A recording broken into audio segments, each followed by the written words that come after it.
책자에는 표시되지 않지만 50대 엄마가 30살에 30살의 아들을 목욕시켜주는 장면이 나옵니다. 그리고 그 아들도 그걸 그대로 봤습니다. 그런데 이 아들이 뭐 이렇게 몸이 불편하거나 그런 게 아니라 제약회사에 다니는 엘리트 아들이에요. 결혼도 하였고 성인 남자로서 전혀 부족함이 없는 그런 아들입니다. 그런데 아들을 너무너무 사랑해서 그렇게 목욕까지 시켜주고 그런 겁니다. 이 아들이 문제는 결혼했다는 거예요. 결혼하니까 이 아들을 빼앗겠다는 생각이 드는 거예요.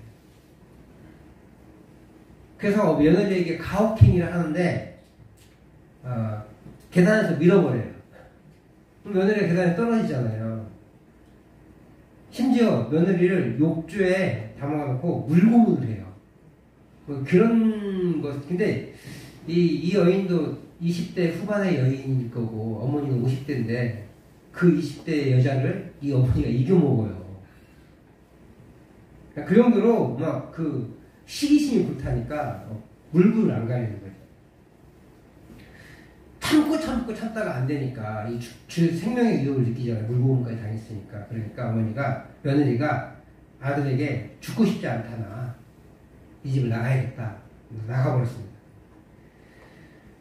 이제 자기 아내가 그렇게 심한 어려움을 당한 걸 몰랐다가 알았어요. 충격을 먹고 이 아들도 나가니까 짐을 싸니까 어머니가 만류하는 거예요. 그러다가 아들을 칼로 찔러 죽입니다. 실수이긴 하지만 칼로 찔러 죽이고 말아요. 이게 아들을 죽였으니 얼마나 억울해요. 모든 화살이 어디로 돌아가요? 며느리에게 돌아가죠. 며느리가 집을 나갔으니까 아들 핑계를 삼아서 며느리를 불러들여요. 이제 완전히 정신을 놓아버린 거예요. 그리고 이 며느리를 지하실에 감금합니다. 그런데 때마침 며느리의 친구가 전화를 했는데 뭔가 이상한 거예요. 말도 막 돌리고 그러니까, 그리고 막 화를 내고 며느리 얘기하니까, 그러니까 이제 궁금해서 찾아왔습니다. 찾아와서 이제 며느리를 구해내요. 근데 어머니가 그 몸싸움을 하다가 이겨냈는데 다시 돌아와서 이 둘과 함께 이 세 명이서 몸싸움을 하기 시작한 거예요. 그리고 이제 며느리를 사고 내리칩니다. 죽어 그랬겠죠? 그 모습을 보니까 이제 며느리가 죽게 생겼잖아, 친구가. 그러니까 이 며느리의 친구가 소화기를 들어서 뒤에서 때려쳤어요. 그리고 이제 도망가는 거예요. 그리고 가까스로 탈출에 성공했는데 어머니는 이제 죽은 아들을 침대에 뉘어놨는데 거기까지 가서 조용히 눈을 감아요. 그리고 죽습니다. 영화의 마무리에 며느리는 남편과 시어머니 둘의 뼈가루를 물에 뿌리면서 이렇게 말합니다. 하늘에서라도 맺어지길 바래. 어머니가 아들을 너무 사랑해서 남편처럼, 남자친구처럼 대한 거예요. 그 며느리가 그걸 느끼게 됐고 마지막에 장례를 치르면서 하늘에서라도 맺어지길 바랍니다 라고 하면서 물에 이제 뿌린 거죠. 아들에 대한 집착과 며느리에 대한 질투가 아들과 자신을 죽게 만든 비극적인 결말을 담은 영화로 고부간의 갈등을 좀 부풀려서 심각하게 담은 영화이고, 고부간의 갈등에 관한 이야기 중에 가장 성공한 영화라고 해요. 근데 이런 시기와 질투가 비극을 만들어내는 장면이 바로 오늘 장면이에요. 이제 바울사도와 신라는, 바울사도 일행은 이제 빌립보를 떠나서 갑니다. 데살로니가에 가는데 거기에는 디모데까지도 포함되었던 것으로 보여요. 그들은 이제 암보이볼리, 아볼로니아를 거쳐서 가는데, 이 도시들은 이제 로마가 그 세계를 정복하면서 가장 잘한 것 중에 하나가 길을 잘 닦아놓은 거예요. 군사도로가 고속도로처럼 나 있었거든요. 그런 곳에서 그걸 통해서 병사와 물자를 공급해가지고 세계 넓은 나라를 정복할 수 있었어요. 근데 그런 중요한 거점 도시 중에 하나가 이제 암비볼리 아볼로니아예요. 근데 거기는 이제 통과해서 지나갑니다. 아마도 암비볼리에서 하룻밤 자고 다시 아볼로니아에서 하룻밤 자고 그렇게 데살로니가로 간 것 같아요. 앞에 두 도시들도 참 중요한 도시들이에요. 그런데 거기에서는 복음 전도 활동을 안 하고 데살로니가로 간 것 같아요. 바로. 마게도냐의 수도였거든요. 그리고 가장 크고 가장 번성한 도시. 무엇보다 거기에는 유대인의 회당이 있었어요. 빌립보는 회당이 없었잖아요. 바울 사도는 항상 전도할 때 회당에서 전도를 하거든요. 난 이방인 사도다! 라고 얘기하면서 제일 먼저 가는 게 회당이에요. 빌립보만 회당이 없는 곳인데 거기 갔던 것 같아요. 근데 빌립보는 아마 이제 마게도니아를 넘어온 첫 번째 성이고, 그래도 제법 큰 성이고, 때마침 안식일이었고, 그러다 보니까 복음을 전하게 된 계기가 됐던 것 같아요. 회당으로 일부러 간 게 아니라 바울의 전도 여행 중에 그런 패턴을 간 적은 별로 없는데 빌립보만 특이하게 그렇게 했고, 그 다음번 전도지는 암비볼리, 그 다음에 아볼로니아도 중요한 도시이긴 하지만 회당이 없었으니까 더 중요하고 회당이 있는 데살로니가까지 간 거예요. 왜 데살로니가에서 그 안식일 회당에서 전도를 하느냐? 지난번에도 말씀드렸던 것처럼 회당에 가면 누가 본문을 읽어주고 설교자를 세워요. 근데 지금 우리나라처럼 전문 설교자가 세워지는 게 아니라 그 본문을 읽은 다음에 누가 설교할 사람이 있으면 나와서 설교하라고 하거든요. 아니면 회당장에게 미리 이야기를 해서 내가 오늘은 이 본문을 읽으면 오늘은 내가 말씀을 전하겠다 이렇게 얘기를 하는 거죠. 바울이 그렇게 3주 연속으로 복음을 전해요. 그래서 바울 사도는 회당으로 가는 이유가 첫 번째는 복음을 쉽게 전할 수가 있어요. 오늘 본문에도 보면은 그리스도에 대한 이야기를 하고 그 그리스도가 바로 예수님이시다 라고 이렇게 얘기를 하니까 복음이 너무 쉽게 전해지잖아요. 공식적인 선언을 하고 있는 거예요. 그러니까 바울 사도가 굉장히 지혜롭게 움직였던 것을 보게 돼요. 그 당시에는 그 헬라 문화권에는 이렇게 랍비들, 선생들이 많이 있어가지고 철학자들이 많이 있어가지고요. 이런 탁자 위에 올라가가지고 막 그 연설을 하면 사람들이 몰려와요. 그런 게 많이 있었지만 그럼에도 불구하고 바울이 누군지 모르니까 잘 안 들었을 거 아니에요. 철학적인 논쟁을 하려고 한 것도 아니고. 근데 하나님에게 관심이 있기 때문에 유대교에 모여있는 유대인들, 그 다음에 견고한 이방인들, 이런 사람들에게 복음을 진 거예요. 효과적으로 복음을 잘 이해하니까 거기로 간 거예요. 회당으로. 그래서 하나님의 인도하심도 있었지만 이렇게 상당히 지혜롭게 움직였다는 것도 볼 수가 있어요. 바울과 그 일행은 데살로니가에 도착해서 회당을 찾아갑니다. 당시 회당은 아까도 얘기했던 것처럼 정해진 성경 본문을 읽고 이 본문에 대해서 설교할 수 있는 사람이 나와서 설교를 했습니다. 사도 바울은 3주 동안 설교의 기회를 얻었어요. 그러니까 최소한 15일은 거기에 있었던 거예요. 최소한으로. 근데 그보다 훨씬 더 길게 데살로니가에 머물면서 복음을 전했던 것으로 보입니다. 3주간 복음을 전할 수 있었던 것은요, 바울 사도의 메시지가 의미가 있었고 들을만 했기 때문에 그랬을 거예요. 그리고 더욱이 많은 사람들이 그 말씀을 듣고 따랐다는 거예요. 그래서 다음 주에도 해달라고 얘기한 거겠죠. 그래서 바울과 신라를 따라서 예수님을 그리스도로 모시기 시작했어요. 근데 유대인들은 이를 못 맞다는 이야기예요. 5절 말씀을 같이 한번 읽어보도록 하겠습니다. 시작. 그러나 유대인들은 시기하여 저자의 어떤 불량한 사람들을 데리고 때를 지어 성을 소동하게 하여 야손의 집에 침입하여 그들을 백성에게 끌어내려고 찾았으나 유대인들이 뭐 했대요? 시기했대요.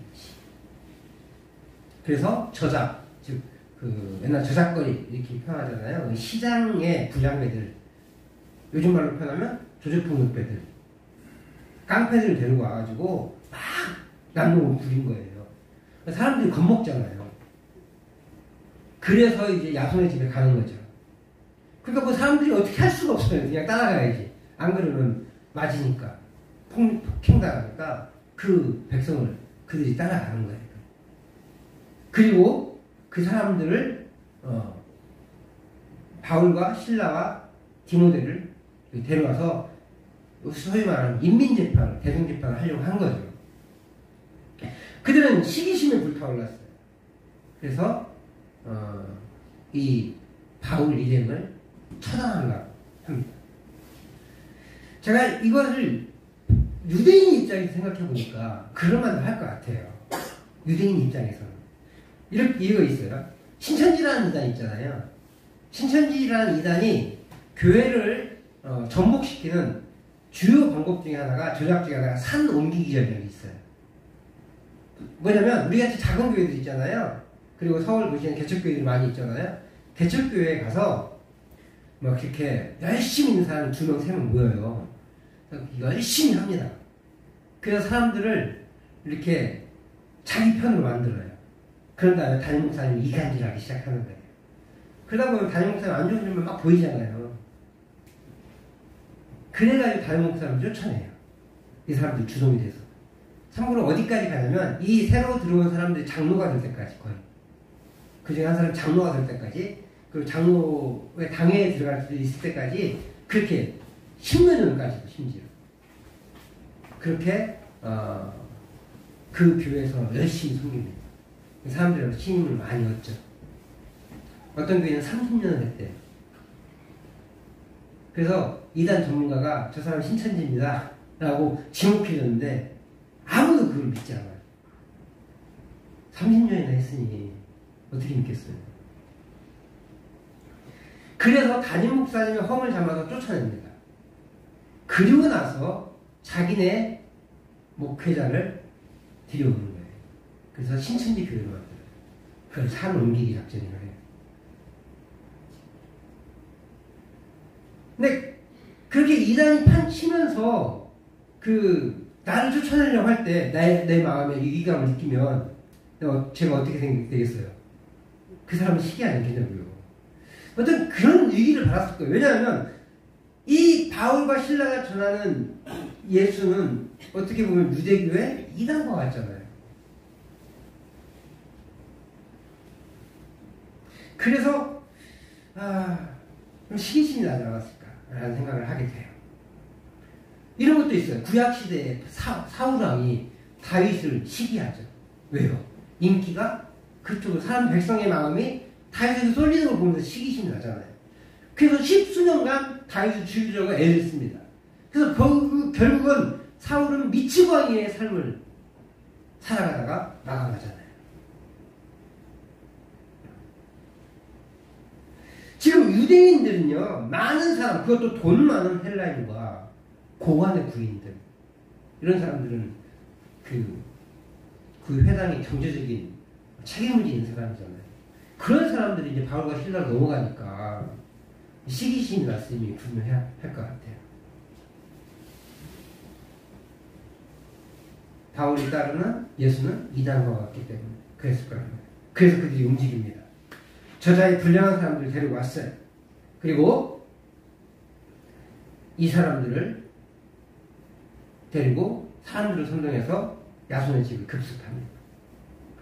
야손은 이 바울 일행을 자신의 집에 머물게 한 사람이에요. 그런데 이 야손의 집에서 바울 일행을 찾지 못하자 야손과 그의 가족들을 끌고 왔어요. 그리고 읍장들, 즉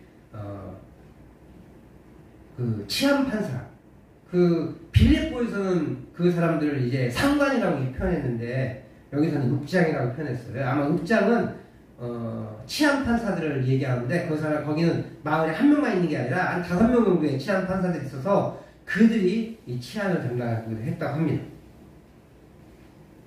근데 이 치안판사들에게 뭐라고 얘기하냐면 바울과 이 일행들이 천하를 어지럽게 했는데 그 사람들을 보호하는 사람이 이 야손이다. 그러니까 이 사람 처단해주라.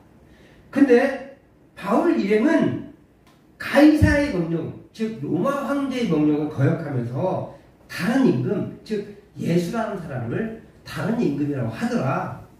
그 사람을 이 사람이 보여줬다. 이 사람 벌 받아야 된다. 이렇게 모함하는 거죠. 그래서 가이사를 배반하고 예수를 왕으로 세우려고 합니다. 라고 이렇게 하니까 이 치안 판사들은 선호할 수밖에 없어요. 로마에서 가장 큰 정치, 그 범행이 정치범이거든요. 로마 황제를 무너뜨리고 새로운 왕이 되려고 하는 게 가장 큰 범죄이기 때문에 그런 이야기를 들으니까 얼마나 깜짝 놀라겠어요. 그러니까 막 소동을 일으켰어. 근데 보석금 주고 풀어줬대. 이 사람들도 처음에는 소동을 했지만 그 내용을 소문 들었을 거 아니에요. 수개월간 있었을 테니까. 최소한 한 달 넘게 있었을 테니까. 보니까 아이 그런 사람들은 아닌 거예요. 조금만 찾아보면 알잖아요. 그래서 야손에게 보석금을 주고 풀어주는데 단 조건이 있었어요. 아마도 이 사람들 내보내고 그 대신 다시 들어오게 하지 말아라. 이런 조건이 있었던 것 같아요. 근데 주요 인물이 누구예요? 바울하고 실라잖아요.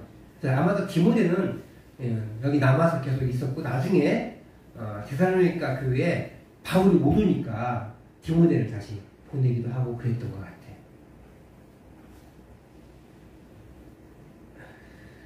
물론요, 바울과 그의 일행들이 복음을 전함으로써 사람들을 모으고 그들을 그리스도로 안내한 건 사실이에요. 그런데 정치적으로 뭔가 구태사를 일으키려고 합니다. 라고 얘기를 하는 거죠. 근데 사실 바울과 그 선교 일행이 하는 건 정치적인 구태사가 아니라 영적인 혁명이잖아요. 그런데 사람들이 몰리니까 그것을 정치적인 구태사라 모함을 하고 있는 거예요. 17장 7절 말씀 우리가 한번 읽어보도록 하겠습니다.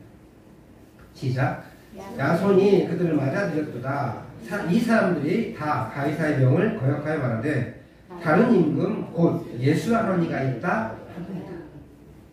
가이사랑 비교시켜버리니까 이 사람들은 그렇게 흥분할 수밖에 없었을 거예요.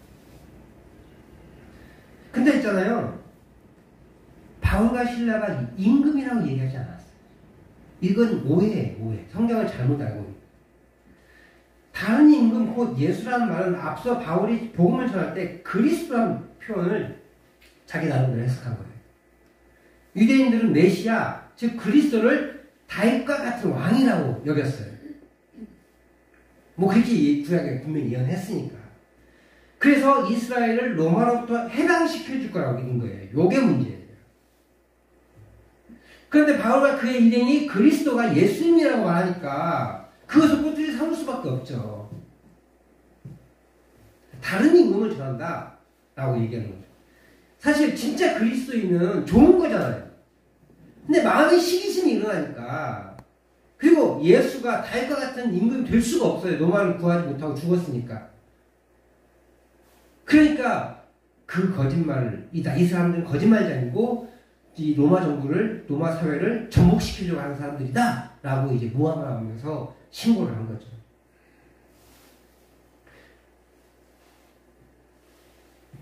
앞서 16장에서요, 여종의 주인들이 고발한 내용과 별반 다르지 않아요. 근데 16장은 뭐 어떤 이유였어요? 경제적인 이유. 오늘은 정치적인 이유에 대한 보복이었습니다. 결국 무리와 읍장들이 이 불량배와 유대인의 거짓 고발을 듣고 소동하여 그들에게 보석금을 받아냅니다. 그러면서 아까 얘기했던 것처럼 아마도 보석금을 받으면서 조건을 걸었을 거예요. 바울과 실라를 내보내라. 그리고 다시는 못 들어오게 해라. 이런 조건을 내걸을 것 같아요. 근데 사실 보석금을 받고 풀어졌다는 건 그냥 간단한 거예요. 간단하다는 얘기를 이 사람들이 침소봉대했기 때문에 별거 아니다 라고 해서 보석금을 받았던 것 같습니다. 그래서 바울 사도가 데살로니가에 재방문하고 싶었으나 상황이 여의치 않고 못 들어온 거예요. 교회 안에서 시기심은요, 공동체의 유익을 저해야 합니다. 기독교와 유대교는 분명 하나가 될 수 있었어요. 아니, 하나예요, 원래. 예수님은요, 유대교를 폐한 게 아니에요. 완성시키신 거죠. 유대교의 핵심 율법이에요. 그죠? 그럼 율법을 주님이 폐하러 오셨어요? 아니잖아요. 완성시키러 오셨다고 했잖아요. 그러니까 유대교는요, 기독교와 형제일 뿐만 아니라 같아야만 하는 거예요. 뭐 해서요? 예수님을 메시아로 받아들였어. 그래서 바울 사도가요, 회당에 지에서 전한 건 복음 전하기가 쉬워서이기도 하지만 유대교가 기독교와 같은 거잖아요. 그래서 단 한 가지만 인정하면 되는 거예요. 그리스도, 예수를 그리스도라고 인정하는 거예요. 그거 하나만 하면 되니까 얼마나 쉬워요. 그러니까 복음을 회당에서 전하는 거예요. 상당한 진전이 있잖아요. 많은 사람들이, 수많은 사람들이 믿었고 상당한, 꽤 많은 귀부인들도 예수님을 영접했다. 그 사람들은요, 율법이 그 자신의 그 어떤 정치적인 지위, 종교적인 지위를 유지하기 위해서 그 유대교에 들어온 게 아니잖아요. 그러니까 더 진린, 정말 진린 그 유대교의 완성인 예수님을 쉽게 받아들일 수 있었는데, 이 유대교 종교 지도자들은 자신의 종교적 지위를 잃어버릴까봐 전전긍긍해서 그 바울과 실라의 복음을 받아들일 수가 없는 거예요. 그래서 시기심이 나는 거죠. 앞서 얘기한 산왕기기 작전의 신천지 이단의 전략은 신천지가 진리가 아니기 때문에 우리가 방해할 수밖에 없지, 반대할 수밖에 없지만, 이 바울과 실라는 진리의 말씀을, 완성된 진리의 말씀을 전하는 거 있잖아요. 그 잘못된 신학 해석, 그리스도는 다윗과 같은 왕이다. 그 영적인 해석을 이해하지 못하고 육체적으로 눈에 보이는 정치적인, 실제 다윗 왕과 같은 그런 정치적인 왕이 나타나서 로마를 멸망시키고 이스라엘을 해방시킬 그런 사람만 기대하니까 영적인 것을 바라보지 못하는 종교 지도자들이었고, 그래서 그렇게 바라볼 수밖에 없었고, 그들은 영적인 완성의 다윗과 같은 왕인 예수님을 그리스도로 받아들일 수가 없었던 거예요.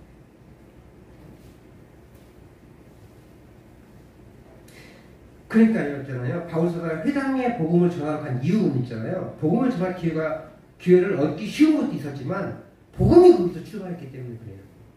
그러므로 유대인들이 유대교의 완성된 복음을 듣고 그들이 고대하던 메시아가 오셨음을 알았을 때 그 복음을 받아들이고 예수님을 그리스도로 인정하면 함께 복음을 누릴 수가 있었어요. 그러나 그들은 그렇게 하지 않았습니다.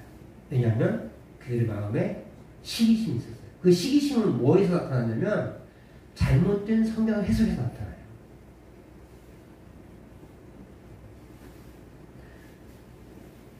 그 잘못된 성경 해석을 가지고 있고, 또 어떤 무슨 마음이 있었어요? 종교 지도자로서 우월감이 있었는데 그 우월감을 뺏기니까 시기심이 생겨나는 거죠. 그래서 자기가 존경받고 인정받아야 하는데 많은 사람이 바울과 실라를 따르자 기분이 상한 거예요. 교만했기 때문에 그들은 바울과 실라를 시기하였습니다. 시기심이 발동하니까 바울 일행을 없애는데 물불을 가리지 않는 거예요. 어떻게 치졸하게 종교 지도자가 깡패를 동원해요.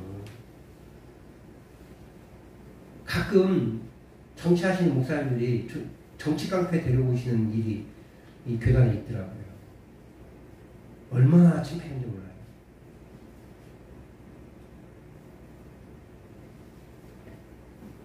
그렇게 치졸하게 바울 일행을 공격하려 하였지만 찾지 못하자 분풀이를 야손과 그 가족들에게 행한 겁니다. 함께 하나님의 나라를 세워갈 사명이 있는 유대의 지도자들이 시기심에 불타 하나님이 예수님을 통해 완성하신 복음을 저버린 거예요. 오늘날 우리도요, 교회를 통해 교회를 섬길 때 시기심이 발동되잖아요. 그럼 공동체가 깨트려질 수밖에 없어요. 남들보다 내가 높아져야 되고, 잘못된 신학으로 성경을 해석하면서 살아간다면 우리 구미중앙교회가 하나님이 기뻐하시는 교회가 될 수가 없어요. 그 대신 우리는 올바른 성경 해석을 가져야 될 것이고, 또 섬김과 인정의 공동체가 돼야 돼요. 성경 해석이야 목회자가 하는 거고 우리도 개인적으로 할 수 있긴 하지만 그래도 성경 해석을 전문적으로 공부한 목회자가 한다고 치고 그렇게 하자고요. 그렇다 치고 우리가 해야 될 건 뭐야 돼요? 시기와 질투를 버리고 인정과 섬김의 공동체가 돼야 돼요. 우리는 정말 솔직히 작은 공동체에서 질투와 시기 질투 생기는 것도 없을 것 같아요. 파벌이 생기지 않는 것 같아서 참 좋아요. 감사해요.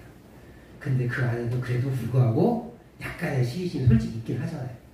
그 정도는 큰 문제가 되지 않는 것 같아요. 누구나 있을 수 있어요. 그래서 뭐 하나님께 더 기도가 깊어질 수도 있는 것이고.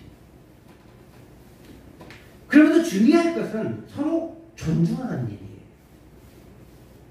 이를 위해서 우리는 상대를 인정해야 돼요. 그리고 나보다 낮게 여겨야 돼요. 낮춰서 여기는 게 아니라 높게 여기라는 거예요. 바울 사도는 빌립보 교회를 향해서 이렇게 가르칩니다. 빌립보서 2장 3절 4절 말씀 같이 한번 읽어보도록 하겠습니다. 시작. 아무 일이든지 다툼이나 허영으로 하지 말고 오직 겸손한 마음으로 각각 자기보다 남을 낮게 여기고 각각 자기 일을 돌볼 뿐더러 또한 각각 다른 사람의 일을 돌보아 나의 기쁨을 충만하게. 두 가지를 부탁하죠. 나보다 남을 낮게 여겨라. 두 번째로 다른 사람의 일을 돌보아. 교회가 하나님이 기뻐하시는 공동체가 되기 위해서는요, 서로를 존중해줘야 된다는 거예요. 우리는 쉽게 재산, 외모, 학벌 이런 걸 가지고요 상대방을 무시합니다. 신기하게 거기 외모가 들어가요. 신기하게 거기 재산이 들어가요. 뭐 재산은 옷 입는 게 달라지고 그러니까 좀 그럴 수 있다. 거기 학벌이 들어갑니다. 나보다 공부 좀 못했으면, 나보다 좋은 대학 안 나왔으면, 하긴 대학을 안 나왔으면 상대를 무시하는 그런 게 마음에 깔려있는 거예요. 또 스스로도 마찬가지예요. 내가 학문을 좀 못했어. 글을 잘 못 읽어. 좀 글을 떠듬떠서 읽어. 그럼 부끄러워해. 내가 안 배운 건 아니잖아요. 안 가르쳐줘도 그렇지.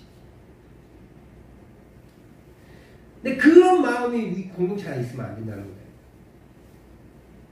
그것 때문에 교회로 못 나오는 일이 많잖아요. 사실 교회 다닐 때 성경을 읽어야 되기 때문에 좀 공부를 많이 못했으면 좀 불편한 건 사실인 것 같아요.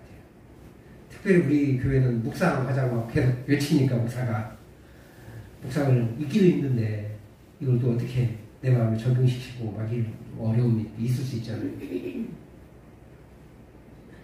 근데 그러다 보면은 자꾸 비교가 생기거든요. 그리고 내가 좀 잘하면 우월의식을 갖게 되는 거예요. 철저하게 그냥 내려놔야 돼요. 나보다 조금 얼굴이 못생겼고 나보다 공부를 좀 못했고 그런다고 해서 내가 너보다 잘해 막 이렇게 잘한 척하는 것을 정말 철저하게 조심해야 돼요. 내가 누군가 그런 부분에 도움을 줄 수 있잖아요. 그러면 상대의 마음을 잘 배려할 줄 알아야 되는 거예요. 도움을 준다고 해서 함부로 줄 게 아니에요. 특히 우리나라는 좀 자존심이 세잖아요. 그러니까 도움을 줬을 때 좀 이렇게 함부로 하는 경향이 있으면 그 도움이 도움으로 느껴지지 않아요. 도움을 줄 때는 사실 더 조심스러워야 돼요. 그것이 진정한 섬김이에요. 내가 좀 도움을 줬다고 의시되고 막 그렇게 뻐기면서 도움을 주면 상대에게는 도움이 되지 않아요. 그게 도움이 안 돼. 도움을 안 받아들여져. 잘난 척을 받아들여지. 그러다 보면 시기가 생길 수밖에 없어요. 그럼 주는 입장에서도 굉장히 기분 나빠요. 아니 내가 자기를 도와줬는데 싫어한다고. 험담하고 다닌다고. 그러면 어떤 일이 벌어져요? 공동체가 깨질 수밖에 없는 거예요. 그래서 바울 사도가 뭐라고 표현해요? 자기보다 남을 낮게 여기라잖아요. 높게 여기라고. 내가 도움을 줌에도 불구하고 다른 부분에서는 나보다 훌륭하신 분이라는 인정을 하고 들어가야 된다는 거예요. 그랬을 때 공동체가 세워져요. 서로 시기하지 않을 수 있어요. 각각 다른 사람의 일을 돌보는 거예요. 나보다 남을 낮게 여기는 마음으로 돌볼 때에 조심할 수 있고 마음을 상하지 않게 할 수 있는 거예요. 그렇게 됐을 때 우리가 하나님의 아름다운 나라를 세워나갈 수 있는 거예요.